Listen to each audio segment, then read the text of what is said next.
Mortal Kombat has always been, and always will be. For millennia, the forces of good and evil have been locked in eternal battle over the control of Earthrealm. Some seek to use the tournament to destroy all that is good. Others seek vengeance, power, or eternal life. Time after time, each individual threat has been vanquished, and Earthrealm has enjoyed relative peace for many years. But there is concern that Earth is once again in peril. And this time, the threat of evil has two faces. It is now known that the sorcerer Quanchi has escaped from the Netherrealm. Since his escape, Quanchi has unlocked the secret of the ancient runestone, discovered the ancient undefeatable army of the long-forgotten Dragon King, and most disturbing of all, formed an alliance with one of our deadliest enemies, Shang Tsung. With their combined strength, they plotted to overpower the only two beings who could prevent their total domination of the two realms. The first was the Emperor of Outworld, Shao Kahn. In a false show of allegiance, they sprung their attack.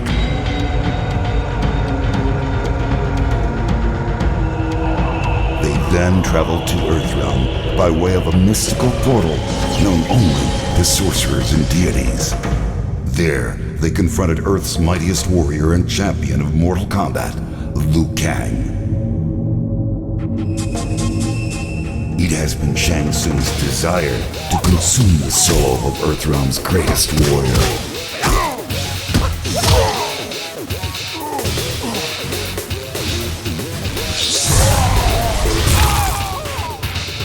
With Quanchi's assistance, he achieved this goal.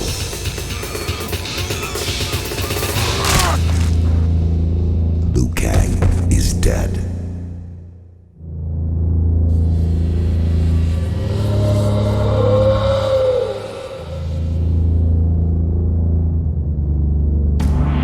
They have since returned to Outworld and are using the souls of conquered warriors to resurrect the Dragon King's undefeatable army. Should they succeed, they will have the means to conquer Outworld and eventually Earthrealm. They will be unstoppable. I can no longer stand idly by and watch this evil consume the world. I have relinquished my status as Elder God to return to Earth and lead you all to battle against our old adversaries. We must act now. We must stop this deadly alliance.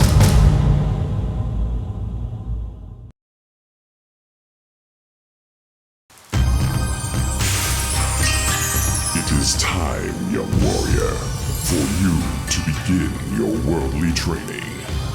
I have taught you much, but through your travels, you will attain a greater perspective. Remember my words, for they will guide you to your destiny.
Quanchi had led Scorpion to the palace of Shang Tsung.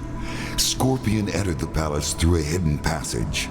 As he made his way through the lower levels, he was discovered by the two Oni he had previously encountered while in the Netherrealm.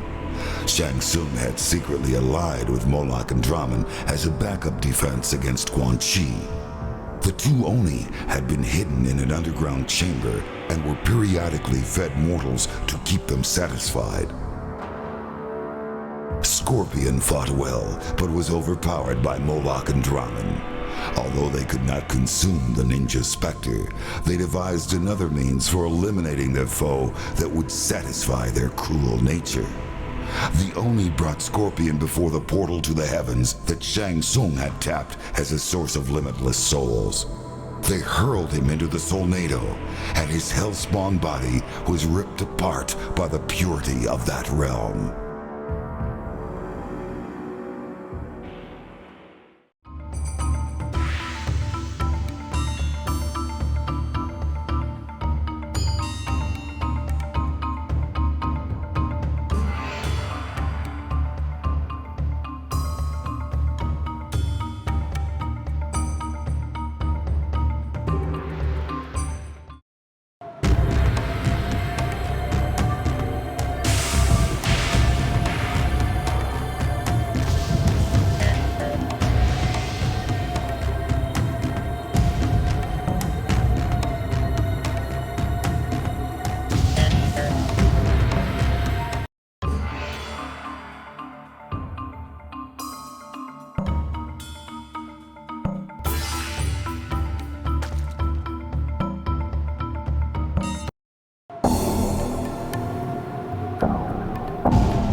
Jax had a score to settle with the traitor he knew as Hsu Hao.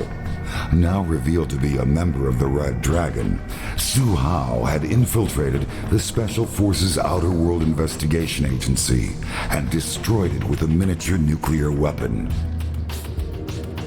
Making good on his promise, Jax eventually caught up with Hsu Hao and ripped the implant from his chest in retribution. Hsu Hao died a most painful death.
The Deadly Alliance was successful in reviving the mummified remains of the Dragon King's undefeatable army. Shang Tsung, however, began to realize that his relevance in the partnership had evaporated once his talents for soul transplantation were no longer needed. The balance of power within the Deadly Alliance had seemingly been undone. Fearing betrayal, he secretly instructed Kano to steal Quanchi's amulet in an attempt to gain control of the army. Since part of the soul transfer spell included the command to obey he who possesses the amulet, the army would obey only Shang Tsung and not Quanchi once the amulet was in his possession. Amulet in hand, Shang Tsung revealed his betrayal to Quanchi and commanded the army to destroy the sorcerer. Shang Tsung would succeed where others had failed. He would conquer the realms. He would conquer Earth.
Rage fueled Kung Lao's thirst for revenge. The memory of holding his fellow monk's broken body on the lei tai of the Wuxi Academy grounds consumed him as he rained blow after blow down upon Shang Tsung. Kung Lao had finally mastered the attack Rai Cho had taught him. The sorcerer could not withstand his whirlwind assault. Shang Tsung begged for mercy. Kung Lao granted him none. Upon his return to Earthrealm, Kung Lao stood before the modest shrine to Liu Kang, which had been erected by the Wuxi initiates during his absence in Outworld. He lit a stick of incense and placed it among the others already burning there. He bowed his head and prayed for safe passage to the afterlife for his friend and brother. With Shang Tsung's death, Liu Kang's spirit could rest peacefully. Earthrealm was safe once more, but at a terrible cost. The work of the White Lotus Society had become more important than ever.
promised that her people would be freed from enslavement if she could win the tournament held by the Deadly Alliance.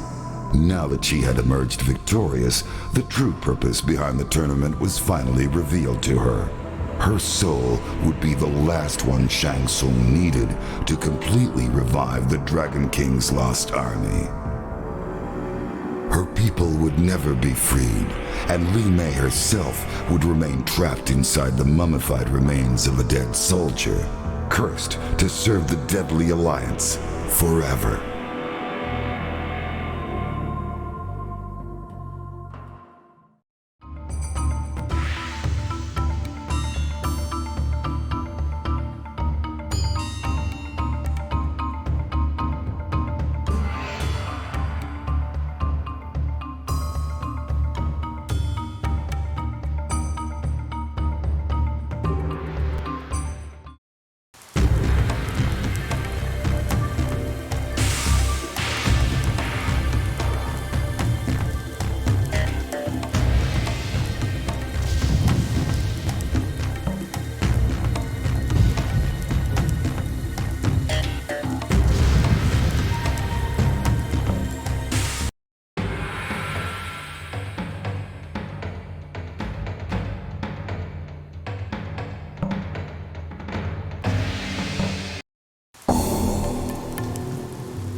Kenshi had finally caught up with Shang Tsung in Outworld. Years ago, Kenshi had been manipulated into releasing the souls of his warrior ancestors. Shang Tsung had consumed those souls and left Kenshi to die in the tomb. The ordeal left Kenshi blinded, but the sword of his ancestors led him out of the depths. To redeem himself, Kenshi had vowed to free his ancestors from their captor. He cut Shang Tsung down with his ancestral sword, and a blast of souls was instantly released. The spirits of the warrior kings re-entered the sword as Kenshi held it above his head. His duty fulfilled, he could now return to Earthrealm.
enormous heat and pressure of the lava burned out Cyrax's sensors almost immediately.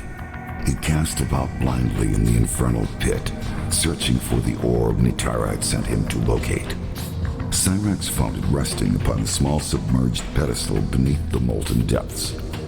As soon as he clambered to the surface, she demanded he hand over the orb.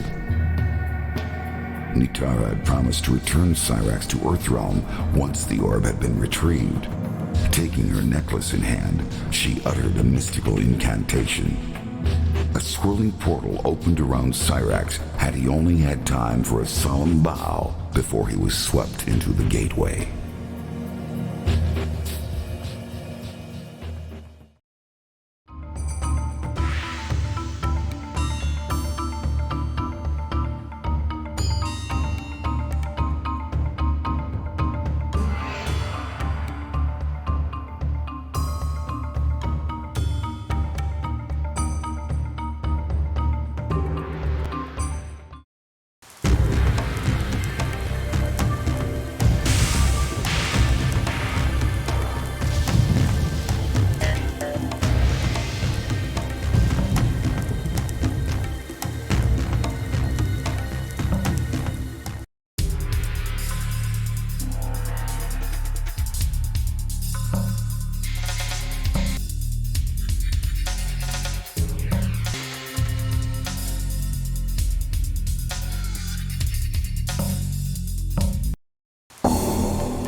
reported to his superior, Mavado, and informed him of his success in destroying the Special Forces Outer World Investigation Agency. Mavado then informed Hsu Hao of his next objective.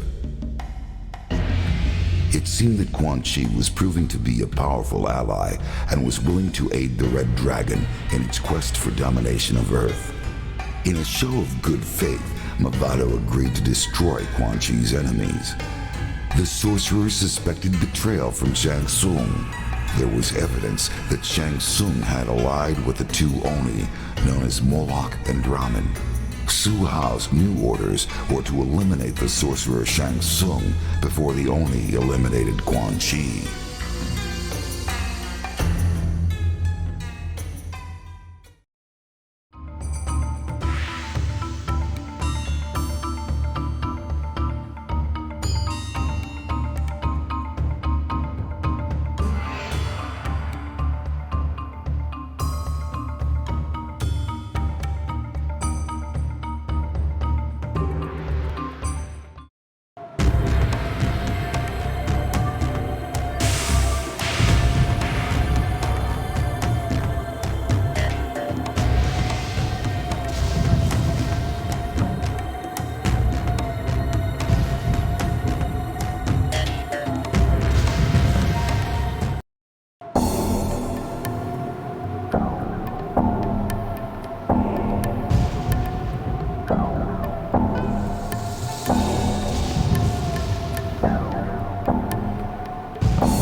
After the destruction of the Deadly Alliance, Sonya searched for the missing Special Forces agent Kenshi. She finally discovered him, badly beaten and near death, apparently from hook-like wounds in his ribcage. She managed to return him to the rendezvous point where I transported them back to Earthrealm. Upon her return, Sonya was promoted to General and given a choice of command. She handpicked a team to deal with new terrorist threats located on Earth, while in Outworld, Special Agent Kenshi had learned of a new threat to peace. The Red Dragon had awakened.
Once again, the threat to Earthrealm has been vanquished. The Deadly Alliance is no more. What dangers lie in the future I can no longer foresee. Perhaps the Dragon King will in fact return. Perhaps the depths of the Netherrealm will spew forth a legion of Oni. Even the vampire people pose a threat to peace now that Outworld is in chaos. But one thing is certain. Earthrealm must be protected. I have abandoned my status as Elder God to aid these mortals and act defiant of the heavens. I will instead remain here on Earth as God of Thunder.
As they traveled back to the portal that would return them to Earthrealm, Sub-Zero revealed to Frost that she had been an integral part in the destruction of the Deadly Alliance, and that he was proud to have her as a member of the Lin Kuei clan.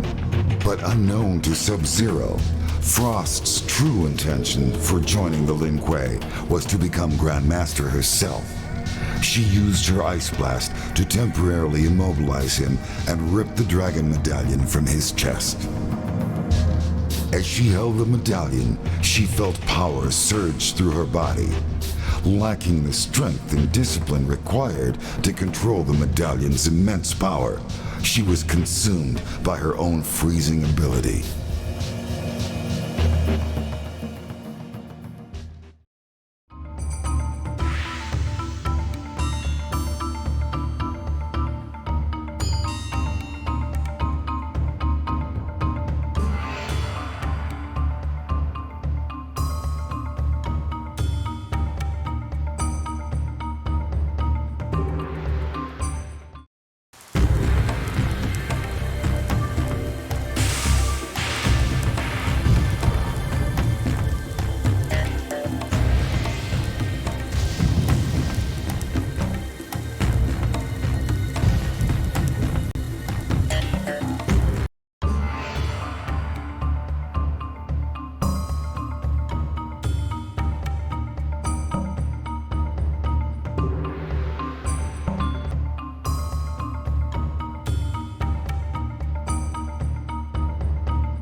Deadly Alliance was successful in reviving the mummified remains of the Dragon King's undefeatable army.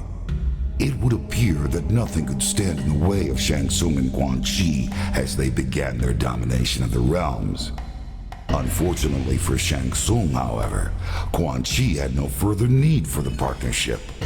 Once Shang Tsung had finally revived the last of the mummified warriors, Quanchi closed the portal to the heavens and effectively shut off Shang Tsung's endless supply of souls. Quanchi then instructed Kano to assassinate Shang Tsung in a surprise weapon attack. With their captor cut wide open, the thousands of souls Shang Tsung had consumed in the past spewed forth and swirled around the room. Quanchi came to the realization that if Kano could so easily turn on Shang Tsung, he could also turn on Quanchi himself. Quanchi used his sorcery to drain the life from Kano and left his body where it fell. Immediately, one of the lingering souls shot into Kano's body. To Quanchi's surprise, the man standing before him was no longer the black dragon thug known as Kano. Kano's body now contained the soul of the Shaolin monk, Liu Kang.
Mavado's Red Dragon clan had been secretly engineering the destruction of their rivals, the Black Dragon. Through careful manipulation, Mavado had used the Special Forces to unwittingly aid them in this task. In return for eliminating Kenshi for the Deadly Alliance, Mavado was finally granted his battle with the last known member of the Black Dragon, Kano. After a long, brutal fight, Mavado emerged victorious, and all traces of the Black Dragon had been erased. Impressed with the fighting skill and discipline of Mavado, as well as other members of his clan, Quanchi realized the potential the Red Dragon held for staging the eventual invasion of Earthrealm. In return for their continued assistance, he offered crucial information about a new threat to Mavado's Red Dragon clan, the Lin Kuei.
Upset by the way his adventures had been portrayed in the past, Johnny Cage found a loophole in his contract and left MCM Studios during the production of Mortal Kombat: The Death of Johnny Cage. He then used his own money to fund the production of his next movie, which is rumored to be the true story of his latest adventures in Outworld. Mortal Kombat: Deadly Alliance broke all records in its first weekend in theaters and made Johnny Cage extremely wealthy. The movie told the true story of how Johnny Cage single-handedly saved the world from the threat of Quanchi and Shang Tsung's Deadly Alliance.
Kitana's longtime enemy Shao Kahn was dead, and the alliance between Shang Tsung and Quanchi was defeated with the help of warriors from Earthrealm. Although there was peace once more throughout the realms, all was not right for Kitana. Saddened by the death of Goro, she attended a ceremony in the Kuotan Palace to honor her fallen friend and ally. Following Shokan tradition, Prince Goro's body was lowered into the molten rock contained within the throne room itself. As Kitana said goodbye to her wartime ally, she also held a moment of silence for Liu Kang, and secretly wished he had joined her in Edenia so many years ago.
sulfurous stench that filled the chamber.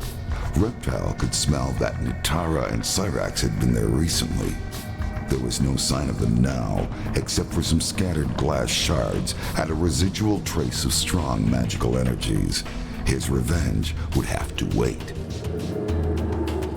Suddenly, an expectant hush filled the chamber as energy cascaded around what appeared to be a dragon embryo. The tiny dragon stretched, and the egg cracked. A beam of energy ripped out from inside and lanced into Reptile. His world was filled with a roaring power as his squamous body was twisted and transformed. The ancient prophecy had been fulfilled. The Dragon King had returned.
what seemed like an eternity, Cyrax finally emerged from the lava, holding the orb that had bound Nitara's realm to Outworld for ages. At last it was within her grasp. She would be able to free her people from Shao Kahn's imprisonment. Fulfilling her end of the bargain, she sent Cyrax back to his Earthrealm home in exchange for the orb. Nitara stared into the orb. It seethed with the power trapped within. She raised it above her head and then smashed it to the floor. It shattered with an inhuman, soul-rending howl. Its horrible energy exploded away and tore her consciousness from her. She awoke later for the first time on her native soil.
Sent by the sorcerer Shang Tsung, the two Oni known as Drahmin and Moloch confronted Quanchi, enraged that he had tried to leave them stranded in the bowels of the Netherrealm. In the battle that ensued, Drahmin leapt at Quanchi, and both combatants stumbled into the inner sanctum chamber. Moments later, Drahmin emerged from the chamber, altered from his previous form.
deadly alliance, Sub-Zero returned to the new temple of the Lin Kuei with the severely injured ninja, Frost.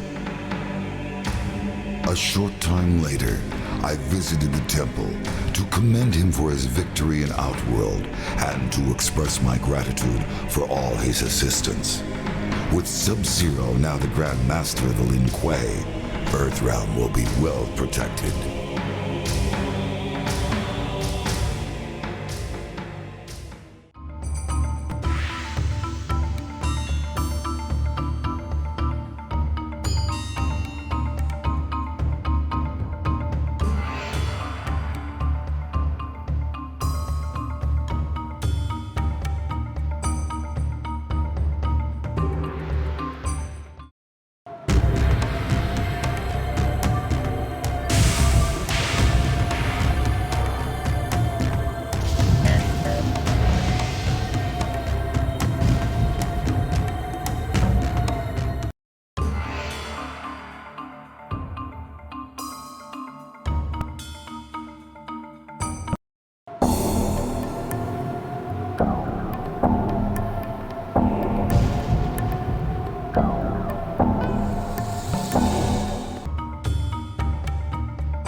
Rai Cho looked gruff, but beamed inwardly.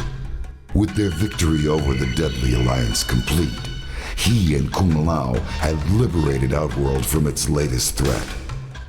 Despite the years that had passed since training his last student, his skills had proven useful once more.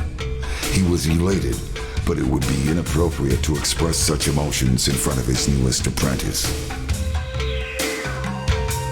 Kung Lao invited his master to return with him to Earthrealm to teach more warriors at the Wuxi Academy. The success of his apprentice gave him renewed confidence in his training skills and, for the first time, a clear purpose in life. But Rai Cho offered only token resistance. He accepted the offer because the defenders of Earthrealm could certainly use his help, but more importantly, because Earthrealm's rice wine put Outworld's liquor to shame.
Kano and Sonya had fought before.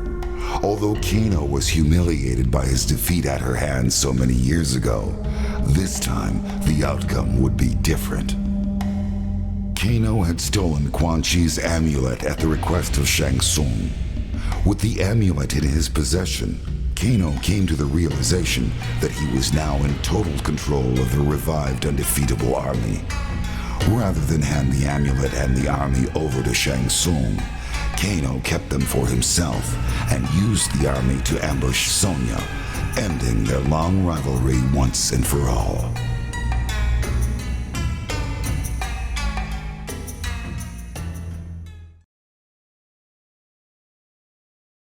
Blaze.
Having been enslaved through sorcery to guard the molten incubation chamber, Blaze was finally freed once the dragon egg had hatched.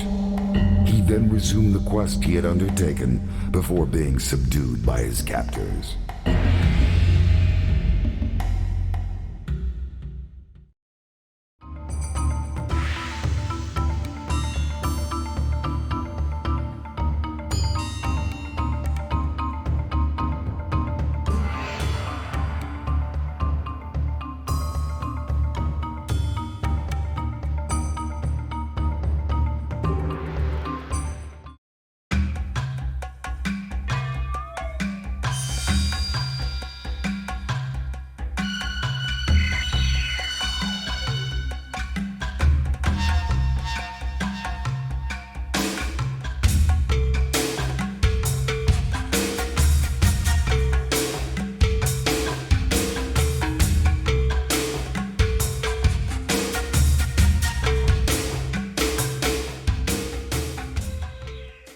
Noob Saibot.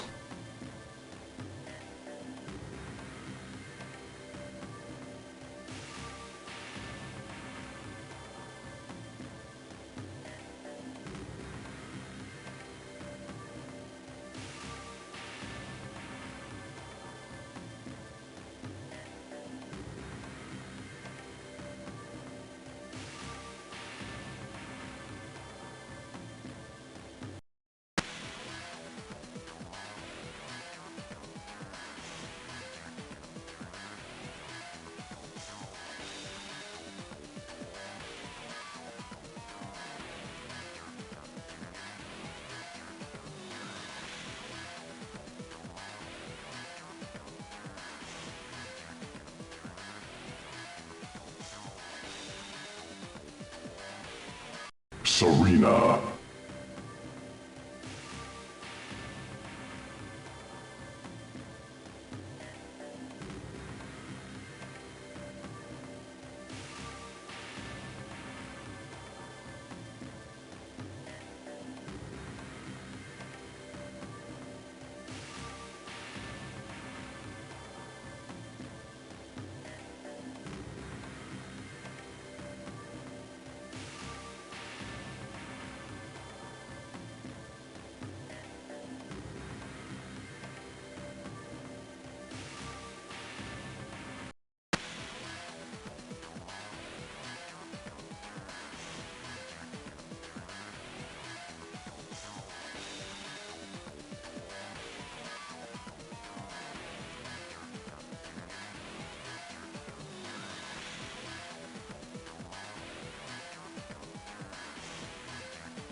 Sektor.